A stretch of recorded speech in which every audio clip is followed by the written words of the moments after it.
All right, everybody, welcome back to the Aptitude Outdoors podcast. Thanks for tuning back in. Today, I'm talking about how you can build your own hunting saddle for pretty cheap. This is the Aptitude Outdoors podcast, where we interview conservationists, hunters, anglers, and outdoorsmen and women to bring you the greatest stories, information, and advice from the best in the world. Now, before we get into the weeds on this stuff, I want to disclaim that if you build this, you're putting your life in your own hands, okay? That's up to you. It's a choice I made, and I'm pretty comfortable with it.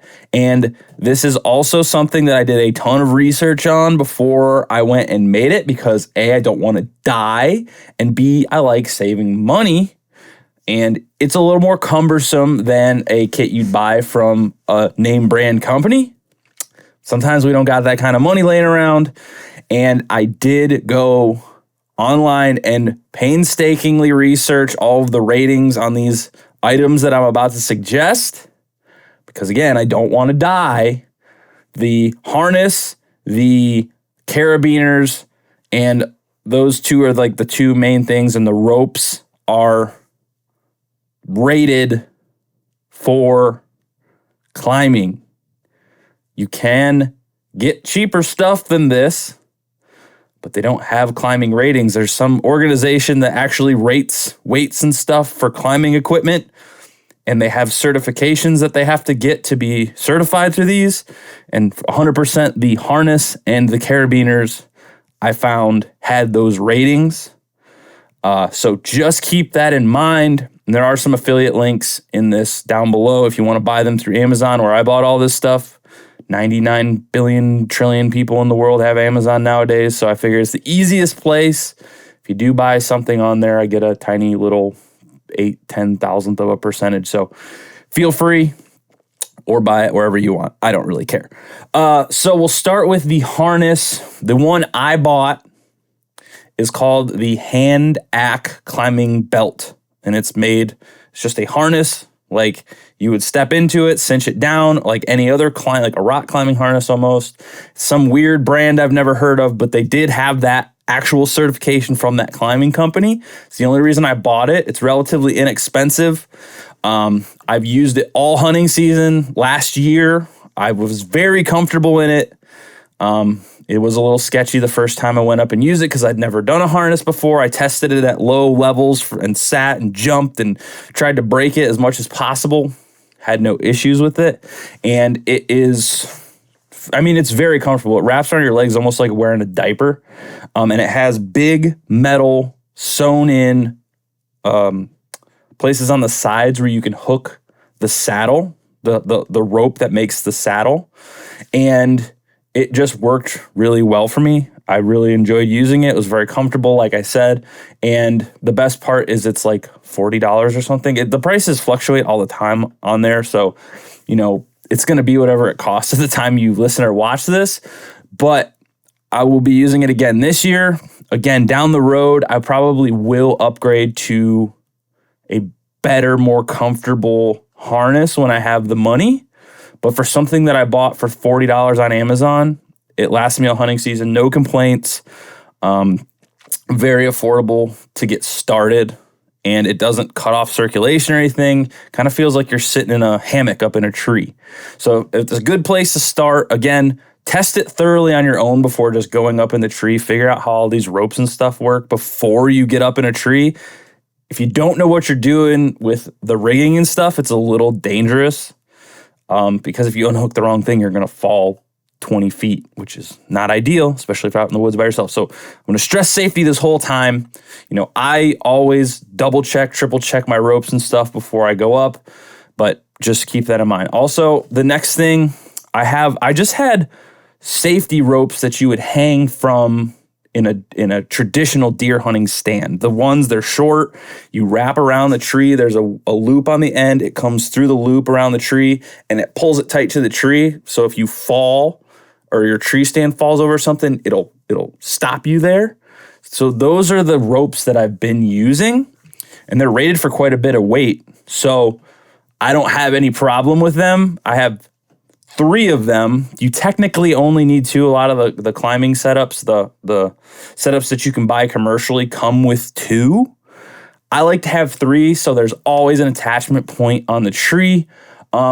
Honestly, it's up to you what you want. I stuck with the name brand safety rope systems because, again, they're maybe $5 to $10 more expensive than the off-brand ones, but I'd rather have somebody who puts their name behind it than some knockoff company that could disappear in 3 weeks and has no concern for your safety. So the Hunter safety ropes, like I said, most come with 2. I use 3 for extra backup because I built it myself. I want that extra little safety hitch. It's really simple. When you're climbing the tree, you're wearing the harness. You have one side of the harness has the Hunter safety rope looped through it. So you take the circle end, the head of it where the loop is, put it through the buckle on the little buckle on the side of the climbing belt.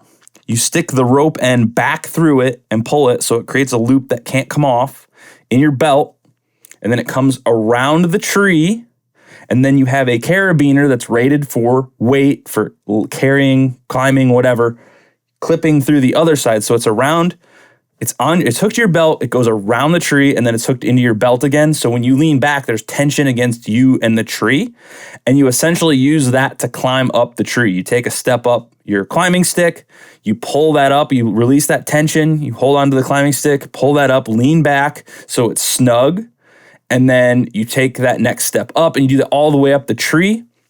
The reason I use 2 when I'm climbing like that is in case there's a tree branch or something in the way, you clip a similar one on the same setup. You go around that tree branch, hook in, unhook the other one, go up and around. That's why they give you 2 when you're doing that setup. You don't need to, but if you're climbing up and there's tree branches in your way, you have to go around them. That's pretty much the only way, unless you become completely untethered and you're hanging there freestanding for a minute, which a lot of people do. I don't feel comfortable with that. I'm a little scared of heights. 15, 20 foot's about as high as I want to be off the ground. It's even a little further than I want to be most of the time. So keep that in mind. I climb with 2 if there are tree branches in the way. If not, I'm just using 1. And that's going to bring you to the stand. They have a variety of stands. The stand and the climbing sticks are obviously the most expensive part of this. Everything else is fairly affordable in like the $30 to $50 range. So the stand, I just have the Hawk Helium. It's the smallest, cheapest one they make.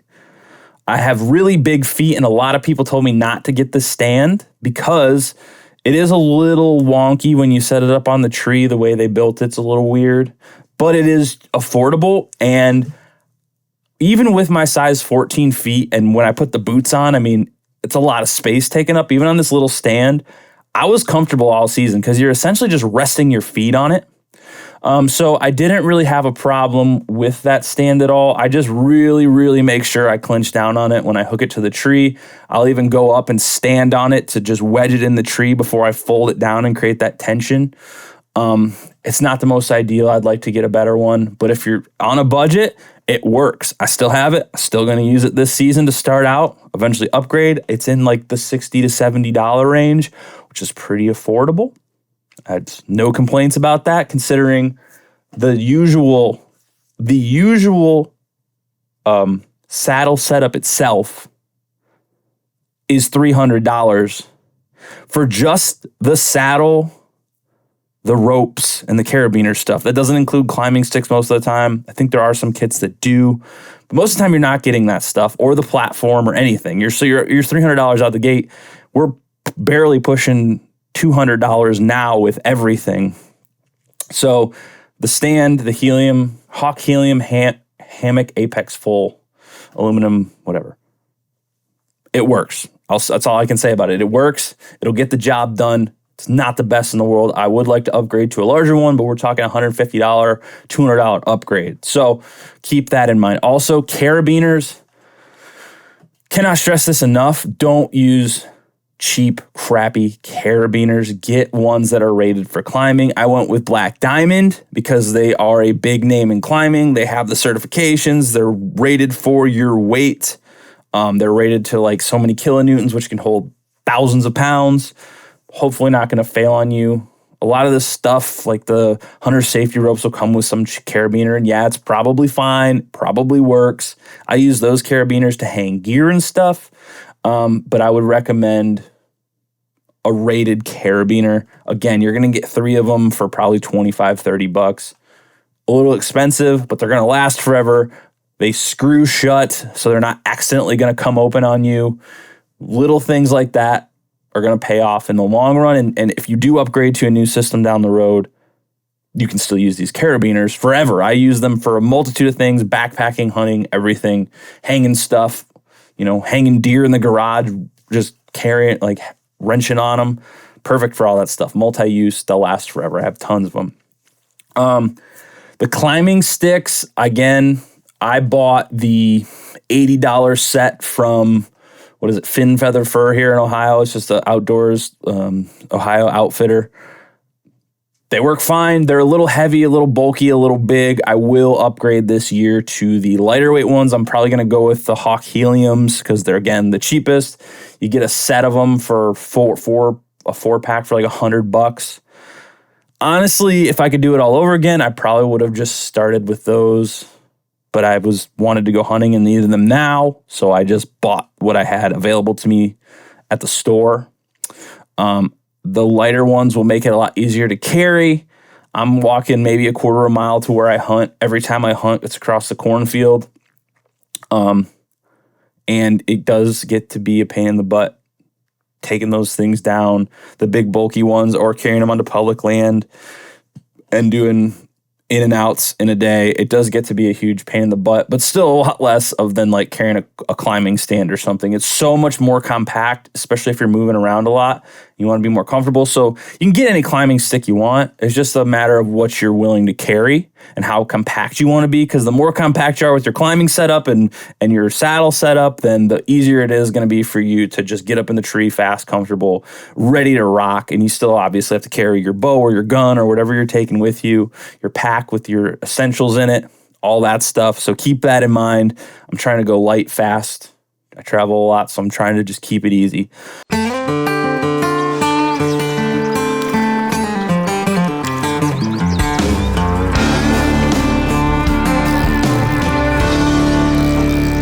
Wake up early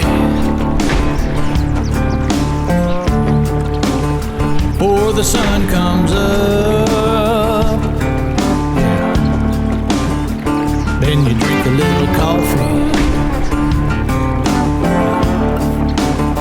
fire the gator tail up,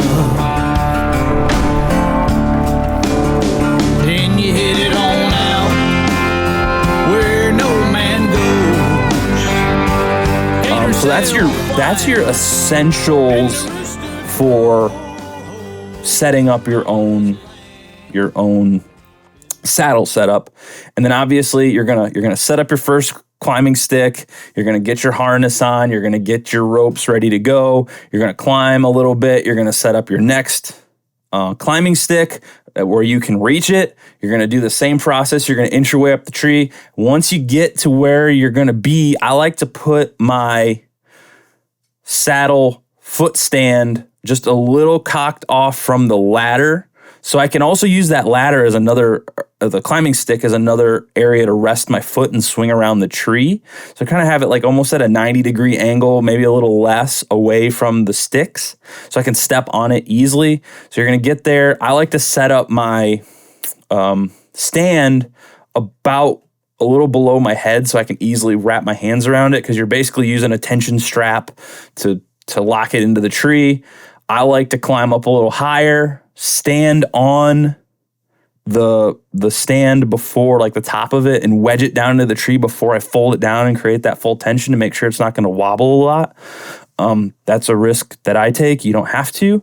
Before I do that, I'm stepping on the top step of my climbing sticks, and I'm putting the full-on safety rope around the tree, locking it into place like I would for my final setup. Like if you were going to be in your tree stand, you have that safety rope above your head.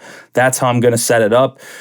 your comfort level, you're going to come around the tree, you're going to go through the loop, pull tight against the tree so it doesn't slip, and that's basically your final resting place for that. And make sure it's very tight and doesn't slip around, because you're going to use that as part of your saddle. And then you get the stand set up, you're ready to go. So I come up the tree, I step onto the platform with my rope still around the tree that I used for climbing, and I tend to try and hook into my top rope for a little extra safety if I can. If not, I'm just very patient with it while I'm stepping on it. Before I put full tension on that, I'm making sure that I'm feeling comfortable with it. It's not going to slip. I keep my arm around the tree or held onto a branch, one foot on the ladder still, trying to make sure that thing is as stable as possible before I step onto it. And then once I'm there, this is where I like to have the 3 ropes. I have my final rope above the tree, the one that you would normally hook the back of your safety harness from a normal tree stand into. I have that. And then I have the rope around the tree that I've been climbing with. And then I transfer over to my stand. And that's when I'm still hooked onto the rope around the tree. If I were to slip, it would grab me, and it would probably grab around the climbing sticks and stuff, and I could swing back over and get out, or trying to hook into the top knot that I've been using, your normal tree stand rope, try to hook into that as soon as I get into the tree.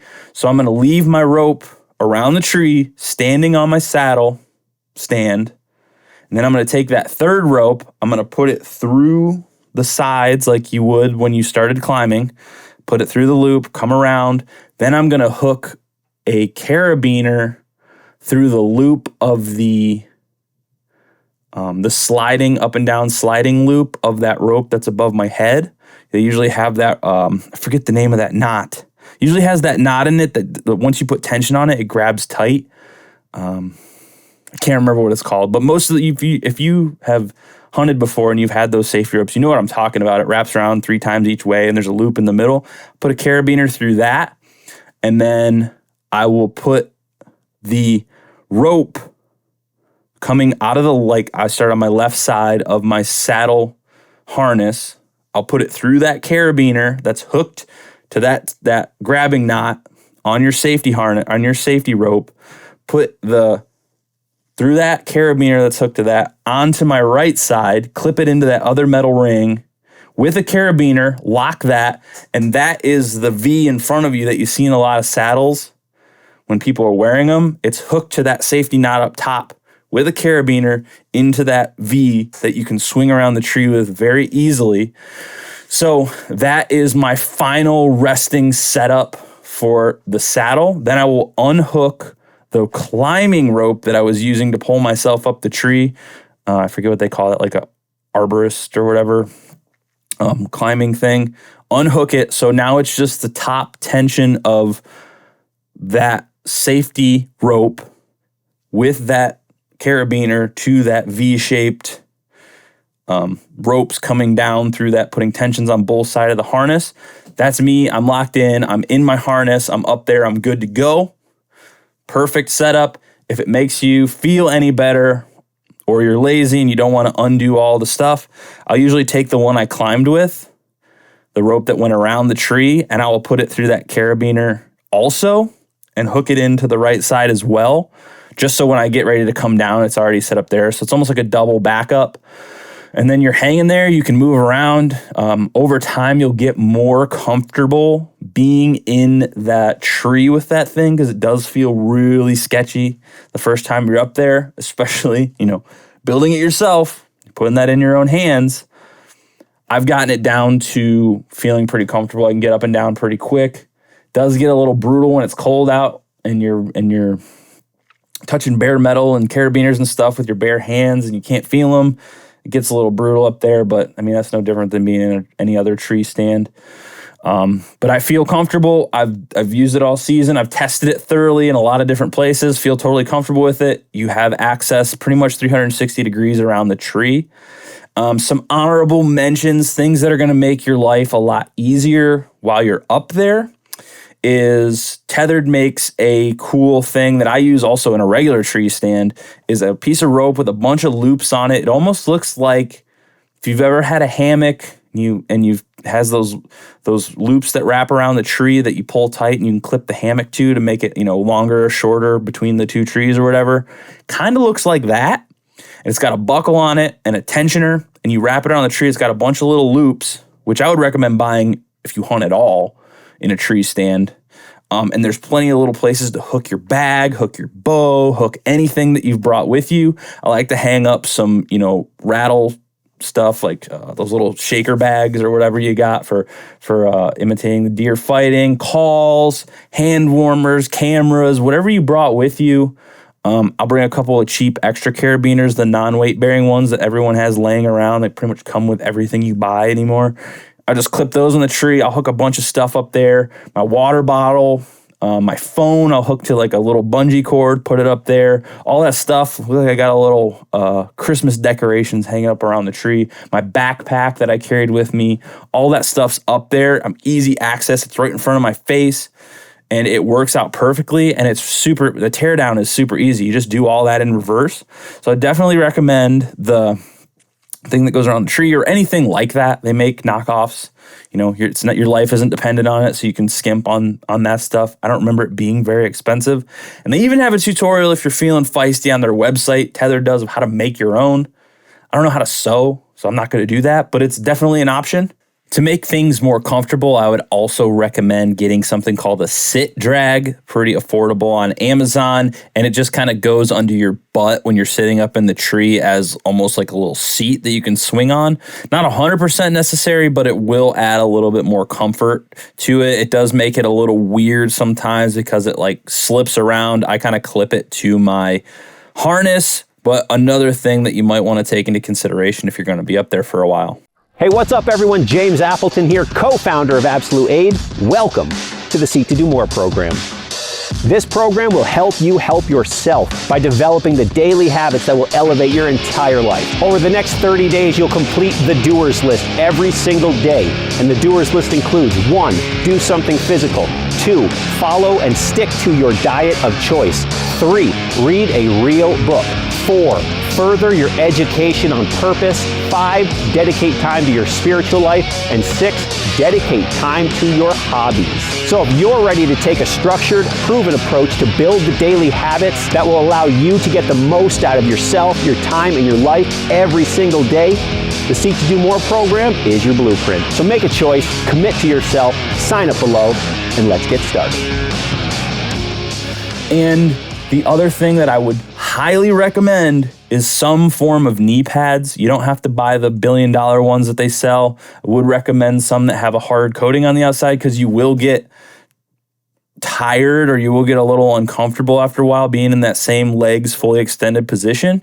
It's nice to have knee pads on that you can just like rest against the tree, because if you don't have them on, it's going to hurt. You're going to dig into your knees after a while. I know it sounds kind of whiny, but it really will. You get really annoying and irritated, like rubbing the tree against the skin of your legs. And also, the trees get really cold and it'll suck the heat out of your legs. So keep that in mind. And again, you're fully in the elements up there, so you're going to have to dress appropriately. I love it for early season. Basically, where I'm at in Ohio, Northwest Ohio, from now in September through when it starts to cool down drastically in like late October, November, I love hunt with the saddle. I still hunt with it in the winter, but it's just a little more brutal. Probably stay a little closer to the ground or just get a ground blind or something. But it's a really, really simple. I think I clocked this in at a little over $200 yesterday. I had a friend ask me how I build it, and kind of making this podcast for him to give him an idea of how to use it, and anybody else who's interested in making their own. There's a few tutorials on YouTube where I kind of got the idea from. I just adjusted it to the materials available. And again, I'll put all these links down in the show notes. You guys can, if you want to get them. But again, be sure to test this thoroughly and make sure that you're okay with it before you go into the woods. I'm not responsible if you fall out of a tree, all right? Because I didn't, I just made this for myself, and if you want to use it, go ahead. That's totally fine. Saved me a ton of money. It's a little more cumbersome, but if you're careful, if you do your research, if you inspect the parts, you should be good to go. Should be no problems. just make sure you test it. Make sure you pull on all your knots before you cinch down and you're good to go before you put all your body weight on this stuff, because sometimes things slip. You really want to make sure before you're in your final setup that you test especially the ropes and make sure that you're hooked in all the way. And if it's your first time going out to hunt with it, for your first time not testing, give yourself an extra 40 minutes to set up. I know it sucks getting out there super early, and worst case, you set up a little faster than you thought, but it's going to take you a minute, and you don't want to get caught with your pants down with a deer running up around sunset when you're still setting up in your saddle. If you're going to be out there for a very short time, I'd say an hour or less, you might not need to bring the little foot stand.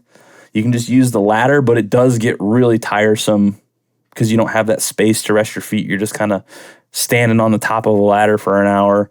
If you're really trying to run light, you can do that. But if you're out there for a couple hours, I wouldn't recommend it. At the end of the day, it's so much more comfortable than sitting in a tree stand.